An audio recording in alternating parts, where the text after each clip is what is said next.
بہت زیادہ پریشانی اور گھبراہٹ میں مبتلا ہو گئے۔ فرشتے یہ سب منظر دیکھ رہے تھے جب انہوں نے ایک طرف حضرت لوط علیہ السلام کی بے بسی اور پریشانی دیکھی اور دوسری طرف نشے میں بدمست لوگ دیوانہ وار گھر کے اندر گھسنے کے لیے بےتاب نظر آئے، تو فرشتوں نے حقیقت سے پردہ اٹھاتے ہوئے حضرت لوط علیہ السلام کو مخاطب کر کے بولے، اے لوط، ہم آپ کے رب کے بھیجے ہوئے فرشتے ہیں، یہ لوگ ہرگز آپ تک نہیں پہنچ سکیں گے، کچھ رات کا حصہ باقی ہے، تو آپ اپنے گھر والوں کو لے کر چل دیجئے اور آپ میں سے کوئی بھی شخص پیچھے مڑ کر نہ دیکھے مگر سوائے تمہاری بیوی وائلہ کے، جو آفت اس قوم پر پڑے گی وہ بھی اسی آفت میں ضرور مرے گی۔ اور سورہ ہود کی آیت نمبر 18 میں ارشاد خداوندی ہے، عذاب کے وعدے کا وقت صبح کا ہے جو اب زیادہ دور نہیں۔ مفسرین لکھتے ہیں کہ حضرت لوط علیہ السلام حقیقت حال جان کر مطمئن ہو گئے اور اپنے اہل خانہ کے ساتھ رات ہی کو نکل کھڑے ہوئے۔ بیوی بھی ان کے ساتھ تھی، لیکن تو کچھ دور جا کر وہ واپس اپنی قوم کی طرف پلٹ گئی اور قوم کے ساتھ عذاب الہی کا شکار ہو گئی۔ حضرت لوط علیہ السلام کے خاندان میں صرف 2 بیٹیاں تھیں اور کوئی مرد نہ تھا، چنانچہ وہ دونوں بچیوں کو لے کر سوغر نامی بستی میں چلے گئے، جسے لوگ غور زغر کہتے ہیں۔ اور کنز الایمان میں لکھا ہے کہ جب قوم لوط کے افراد بڑی تعداد میں دروازے پر پہنچے تو فرشتوں نے حضرت لوط سے کہا کہ آپ انہیں گھر میں داخل ہونے دیں۔ جیسے ہی وہ گھر میں داخل ہوئے اور وہ فرشتوں کی طرف بڑھے تو حضرت جبرائیل علیہ السلام نے اپنے پر کی نوک ان لوگوں پر ماری، جس سے وہ سب کے سب اندھے ہو گئے اور ان کی آنکھیں ان کے چہرے سے ہی غائب ہو گئیں کہ ان کی آنکھوں کے نشان بھی باقی نہ رہے، ان کے چہرے سپاٹ ہو گئے، حیرت زدہ مارے مارے پھرتے تھے، دروازہ ان کے ہاتھ نہ آتا تھا، نہ واپسی کا ان کو راستہ ملتا تھا۔ حضرت لوط علیہ السلام نے انہیں دروازے سے باہر کیا اور وہ لوگ کہتے جاتے تھے کہ ہائے ہائے، لوط کے گھر میں تو بہت بڑے جادوگر آ گئے ہیں، انہوں نے ہم پر جادو کر دیا ہے۔ فرشتوں کی ہدایت پر حضرت لوط علیہ السلام اپنی بچیوں کو لے کر نکل گئے۔ اب اصل عذاب شروع ہونے والا تھا۔ اللہ تعالیٰ نے قرآن مجید میں ارشاد فرمایا، پھر جب ہمارا حکم آیا تو ہم نے اس بستی کے اوپر کو اس کا نیچا کر دیا اور اس پر کنکر کے پتھر لگاتار برسائے جو نشان کیے ہوئے تیرے رب کے پاس ہیں، اور وہ پتھر ظالموں سے کچھ دور نہیں۔ یہ الفاظ سورہ ہود کی آیت نمبر 82 تا 83 میں ارشاد ہے۔ جبرائیل علیہ السلام نے قوم لوط کے شہر جس خطۂ زمین پر تھے اس کے نیچے اپنا بازو ڈالا اور ان 5 شہروں کو، جن میں سب سے بڑا صدوم شہر تھا اور ان میں 4 لاکھ لوگ بستے تھے، اتنا اونچا اس بستیوں کو اٹھایا کہ وہاں کے کتوں کے بھونکنے اور مرغوں کی آواز آسمان پر رہنے والے فرشتوں نے سنی، اور آپ نے اس بستیوں کو اتنی آہستگی سے اٹھایا کہ نہ تو ان بستیوں میں سے کسی برتن کا پانی گرا اور نہ ہی کوئی سونے والا جاگ سکا، اور پھر آپ اتنی بلندی تک اس کو اٹھا کر لے گئے اور پھر آپ نے اس کو زمین کی طرف پلٹ دیا، اور پتھر جو ان پر برسائے گئے ان پر ایسا نشان تھا کہ جس پتھر سے مرنا تھا ہر پتھر کے اوپر مرنے والے کا نام لکھا ہوا تھا۔ اور لوط علیہ السلام کی بیوی کے متعلق 2 قول ہیں۔ ایک قول کے مطابق کہ وہ اپنی قوم کے ساتھ شہر میں ہی رہی اور ان کے ساتھ ہی ہلاک ہو گئی، اور دوسرا قول یہ ہے کہ وہ لوط علیہ السلام اور اپنی بیٹیوں کے ساتھ گھر سے تو روانہ ہوئی، لیکن جب قوم پر عذاب نازل ہونا شروع ہوا اس وقت ان کی چیخ و پکار جب اس نے سنی تو پیچھے مڑ کر دیکھا اور کہنے لگی، ہائے میری قوم، تو اس پر بھی ایک پتھر آ کر لگا جس پر اس کا نام لکھا ہوا تھا، جس نے اسے بھی اس کی قوم کے ساتھ ملا دیا اور وہ ہلاک ہو گئی۔ وہ اپنی قوم کے مذہب پر ہی تھی اور انہیں لوط علیہ السلام کے گھر آنے والے مہمانوں کی خبر دیا کرتی تھی۔ اور جیسا کہ اللہ تعالیٰ نے قرآن پاک میں ارشاد فرمایا ہے، اللہ تعالیٰ نے کافروں کے لیے نوح کی اور حضرت لوط کی بیوی کی مثال بیان فرمائی۔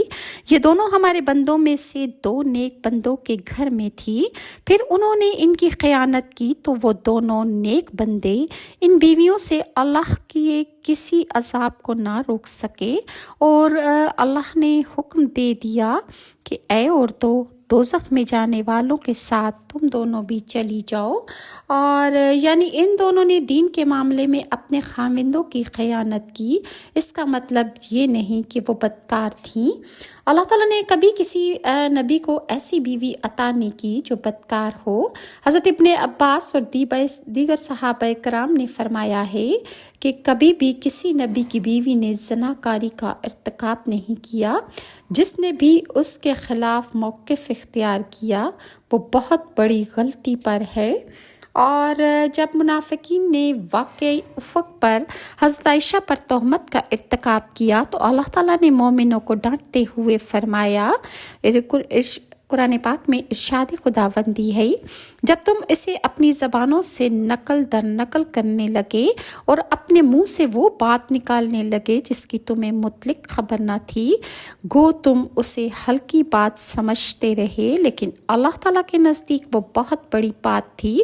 تم نے ایسی بات کو سنتے ہی کیوں نہ کہہ دیا کہ ہمیں ایسی بات منہ سے نکالنی بھی لائق نہیں۔ اے اللہ، تو پاک ہے، تو بہت بڑا بہتان اور تہمت سے بچانے والا ہے، تو پاک ہے۔ یعنی اے اللہ، یہ تو ممکن ہی نہیں کہ تیرے کسی نبی کی بیوی سے ایسا فعل سرزد ہو جائے۔ اور یہاں یہ بھی فرمایا کہ وہ بستی ان ظالموں سے کچھ دور نہ تھی۔ مفسرین کہتے ہیں کہ جب اس قوم پر عذاب آنے لگا تو سب سے پہلے یہ ہوا کہ نہ ان کی آنکھیں باقی رہیں اور نہ ناک اور نہ منہ لگے، واویلا کرنے، اور اسی غصے میں وہ چیخنے لگے کہ لوط نے اپنے گھر میں جادوگروں کو بلا رکھا ہے۔ پھر وہ آپس میں کہنے لگے کہ اے لوط، تو اپنے آئے ہوئے مہمانوں سے کہہ دے کہ وہ ہماری آنکھیں اچھی کر دے تو ہم ان برے فعلوں سے توبہ کر لیں گے۔ یہ سن کر حضرت ابراہیم علیہ السلام نے اپنا پر ان کے چہروں پر مل دیا۔ اسی وقت ان لوگوں کی آنکھیں، ناک اور منہ بالکل اللہ کے حکم سے درست ہو گئے۔ پھر جب وہ ٹھیک ہوئے تو انہوں نے پھر انہی فرشتوں پر ہاتھ بڑھانا چاہا تاکہ وہ ان کے ساتھ بدکاری کریں، تو اس مرتبہ ان کا تمام بدن خشک اور شل ہو کر رہ گیا، اور انہوں نے پھر توبہ کی۔ پھر حضرت جبرائیل نے اپنے پر ان کی آنکھوں پر اور بدن پر مل دیا اور وہ سب ٹھیک ہو گئے۔ اس کے بعد وہ لوگ سب کے سب حضرت لوط کے گھر سے نکل گئے اور تمام شہر کے دروازے بند کر دیے، اور یہ کہہ کر چلے گئے کہ کل لوط کے مہمانوں سے ہم اس کا بدلہ لیں گے، ہم ان کو ہرگز نہیں چھوڑیں گے۔ حضرت جبرائیل علیہ السلام حضرت لوط علیہ السلام سے عرض کرنے لگے کہ آپ اپنے اہل و عیال اور بچوں کو لے کر اس شہر سے نکل جائیں، کیونکہ مردودوں نے پورے شہر کے دروازے بند کر دیے ہیں۔ پھر جبرائیل نے حضرت لوط علیہ السلام کے اہل و عیال کے شہر سے نکال کر حضرت ابراہیم خلیل اللہ کے گھر تک پہنچا دیا۔ چونکہ حضرت لوط کی بیوی کافرہ تھی اس لیے آپ نے اسے چھوڑ دیا اور آپ حضرت خلیل اللہ کے گھر میں چلے گئے۔ حضرت ابراہیم نے حضرت لوط اور ان کے اہل و عیال کو بڑی چاہت سے رکھا، اور اس کے بعد جب طلوع آفتاب ہوا تو اللہ کے حکم سے حضرت جبرائیل نے اپنا پر زمین کے نیچے دیگر شہرستان اس طرح پلٹ دیا کہ ایک پتا درخت کا اور ایک حلقہ دروازے کا بالکل نہ ہلا، اور گہوارے میں بچوں میں بھی لغزش نہ آئی، بس اسی طرح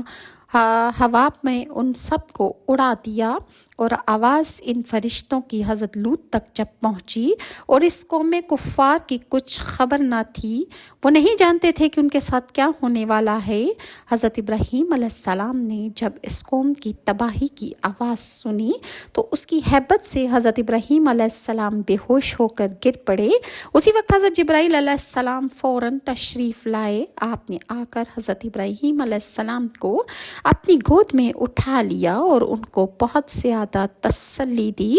قرآن پاک میں ارشاد خداوندی ہے، جب پہنچا ہمارا حکم تو کر ڈالی وہ بستی اوپر اور برسائے ہم نے ان پر پتھر، تہ بتہ۔ حضرت لوط یہ حال دیکھ کر تاسف و زاری کرنے لگے اور اپنے شہر کی طرف نگاہ اٹھا کر دیکھا تو سب کچھ تباہ ہو چکا ہے اور ہر شخص کے گلے میں لعنت کا طوق پڑا ہوا تھا اور اس طوق پر ہر شخص کا نام لکھا ہوا تھا۔ اور حضرت ابراہیم علیہ السلام حضرت جبرائیل علیہ السلام سے پوچھنے لگے کہ اس قوم کا کون سی جگہ ٹھکانہ ہے۔ حضرت جبرائیل بولے کہ ان لوگوں کا 7 طبق دوزخ خاویہ میں ٹھکانہ ہے۔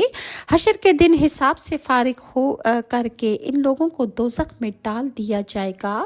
اس بات کو سن کر حضرت ابراہیم خلیل اللہ پھر اپنے خدا کی عبادت میں مشغول ہو گئے اور قرآن کریم کی 15 سورتوں کی 40 آیات میں حضرت لوط علیہ السلام اور ان کی قوم کا ذکر موجود ہے۔ تورات کے حوالے سے تحریر فرماتے ہیں، حضرت لوط علیہ السلام اپنے خاندان سمیت صدوم سے ہجرت کر کے صغریہ کی بستی میں چلے گئے جو صدوم کے قریب آباد تھی۔ آفتاب نکلنے کے بعد جب آپ نے صدوم کی طرف دیکھا تو وہاں ہلاکت اور بربادی کے سوا کچھ نہ تھا۔ حضرت لوط علیہ السلام کچھ دن بعد سوگر چھوڑ کر قریبی ایک پہاڑی پر آباد ہو گئے اور وہیں پر ان کا انتقال ہوا۔ حضرت سلیمان علیہ السلام نے ایک مرتبہ شیطان سے پوچھا، اللہ پاک کو سب سے زیادہ کون سا گناہ ناپسند ہے؟ ابلیس بولا، جب مرد سے بدفعلی کرے اور عورت سے خواہش پوری کرے تو اللہ تعالیٰ کے نزدیک یہ سب سے بری بات ہے۔ اور یہ تفسیر روح البیان میں ہے۔ اور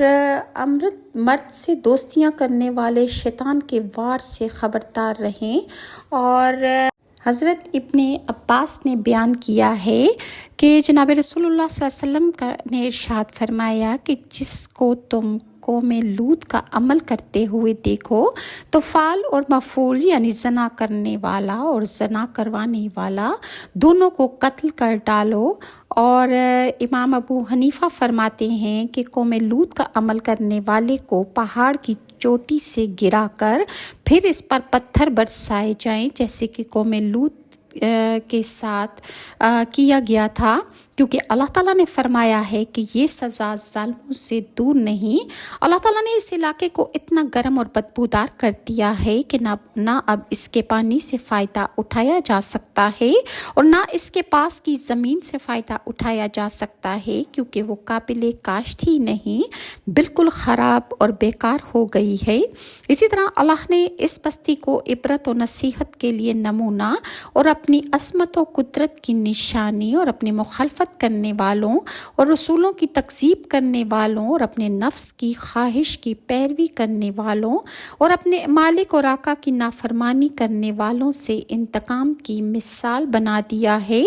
اور اس بات پر دلیل قائم کرتی ہے کہ اللہ تعالیٰ اپنے ایماندار بندوں کو ہلاکت اور تباہی سے نجات دیتا ہے اور ان کو اندھیرے سے نکال کر روشنی کی طرف لے آتا ہے۔ سورہ شعراء کی آیت نمبر 8 تا 9 میں اللہ تعالیٰ کا ارشاد ہے، بے شک اس میں نشانی ہے اور ان میں اکثر ایمان لانے والے نہیں، اور تمہارا پروردگار تو غالب اور مہربان ہے۔ سورہ حجر کی آیت نمبر 73 تا 77 میں اللہ تعالیٰ فرماتا ہے، پھر ان کو سورج نکلتے چنگاڑ نے آ پکڑا اور ہم نے اس شہر کو الٹ کر نیچے اوپر کر دیا اور ان پر کنکر کی پتھریاں برسائیں۔ بے شک اس قصے میں اہل فراست کے لیے نشانی ہے اور وہ شہر اب تک سیدھے راستے پر موجود ہے۔ بے شک اس میں ایمان لانے والوں کے لیے نشانی ہے، یعنی جو غور و فکر کی آنکھ سے دیکھے گا اللہ تعالیٰ نے کیسے ان بستیوں کو تباہ و برباد کر ڈالا، وہ یقیناً اس سے عبرت اور نصیحت حاصل کریں گے۔ اور ترمذی میں رسول اللہ صلی اللہ علیہ وسلم نے فرمایا کہ مومن کی فراست سے ڈرو، وہ بے شک اللہ کے نور سے دیکھتا ہے۔ پھر آپ نے یہ آیت تلاوت فرمائی، جس کا ترجمہ ہے بے شک اس میں سمجھداروں کے لیے نشانیاں ہیں، اور یہ بستی عام گزرگاہ اور اب تک آباد راستے پر موجود ہے،